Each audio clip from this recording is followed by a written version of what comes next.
Hi, this is Noreen Sumter, personal life coach. And I want to talk about how much time we spend worrying about our past and not realizing how much creative energy we're wasting worrying about the past and not living in the present. We can actually measure the effect it has on our life. In fact, we can measure it like not mathematics, but we can measure it, right? So if you can imagine a memory from your childhood, let me just move this over a bit, that still controls your life. Maybe you came from an abusive childhood, or maybe you didn't have a mother and a father, or your parents weren't able to love you the way you wanted. Think about it. We hold that memory and we carry it with us every day.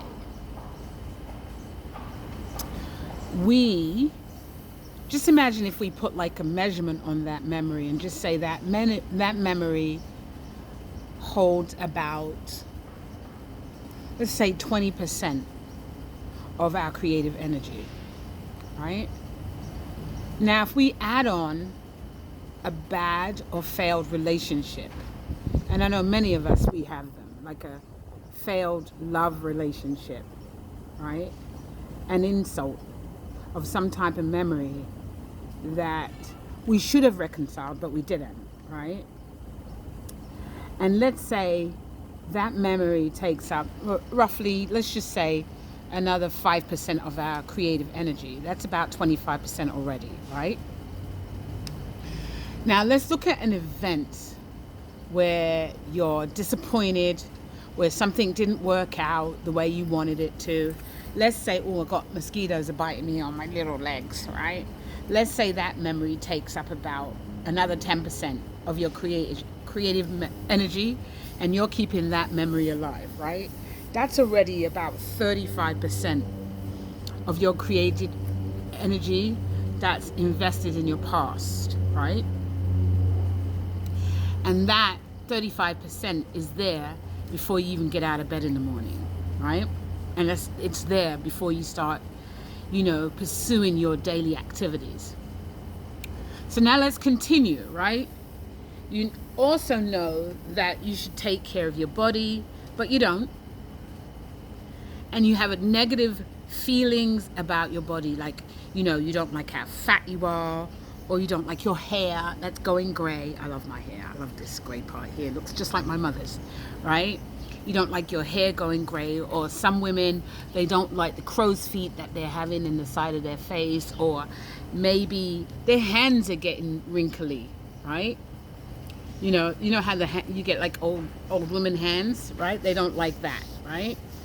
So now that's another, just say that's another, let's say 5%, right? So by now we're up to 40%, right? How about the fears and the worries that control our life? Fear of failure, which many of us have, fear of relationship, fear of the future, right, that we haven't even created yet, fear of taking risks, fear of not making money and going broke, fear of not finding love in your life, fear of losing your job, fear of your health issues.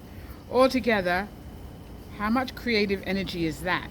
Let's just say that's another 30%, right? So that's 40, 50, 60, 70. We're up to 70%, right?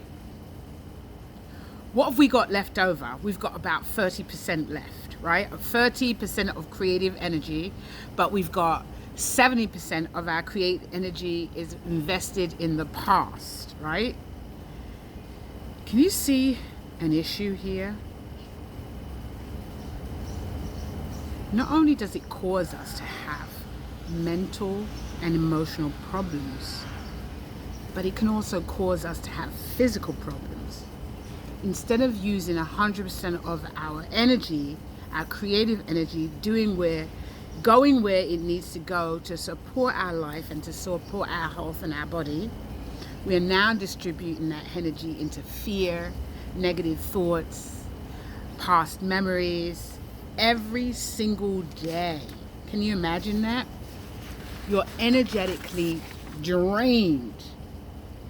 The fact that you're keeping these thoughts and memories alive causes issues in your bodies, causes you to get stuck in a time warp. And it's not a time warp like Star Trek, where you can go to another dimension.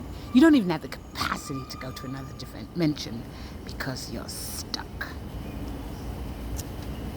What happens is your investment in hanging onto these fears, worries, memories, it just requires more and more energy.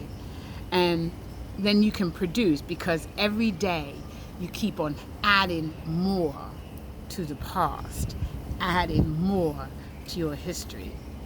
At some point, you've got energy leaks, and there's not enough creative energy to supply your everyday needs. On a physical level, the depletion of your energy leaks forces you to take vital energy from the reserves that you have in your beingness, in your cells, right? And when that happens, guess what? We become candidates for a variety of illnesses.